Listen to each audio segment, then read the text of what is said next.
नमस्ते, स्वागत आहे तुमचं प्रियाज किचनमध्ये। आज आपण बनवणार आहोत मेथीची भाजी। त्यासाठी लागणारं साहित्य: मेथी मी धुवून घेतली आहे, मुगाची डाळ घेतली आहे, टमाटे घेतले आहे आणि मिरची आणि लसूण आणि मिरची याला वाटण। आपलं वाटण तयार झालेलं आहे। चला तर मग आपण गॅसवर कढई ठेवू।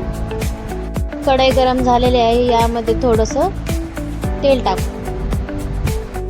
छान आपलं तेल गरम झालेलं आहे, यामध्ये आपण वाटण टाकून घेऊ। मिरची आणि लसूण हे थोडं हलवून घेऊ।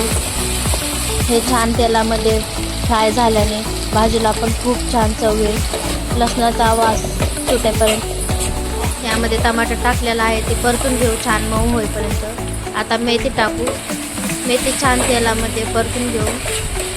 मेथी छान तेलामध्ये परतल्याने कडू लागणार नाही, खूप छान चव लागते। मिरची आणि लसूण मस्त चव येते, त्यामध्ये मीठ टाकू आणि मिक्स करून घेऊ।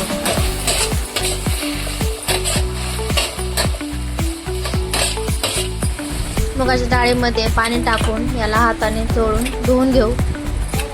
मस्त हाताने चोळून घेऊ। आता धुतलेले डाळ मेथीमध्ये टाकून घेऊ। मस्त आता मुगाची डाळ आणि मेथी परतून घेऊ छान।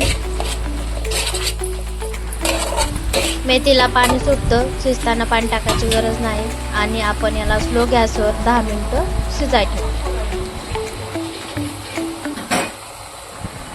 मस्त आपलं मेथीची भाजी तयार झालेली आहे। जर माझी रेसिपी आवडली असेल तर माझ्या चॅनलला लाईक अँड सबस्क्राईब नक्की करा। धन्यवाद।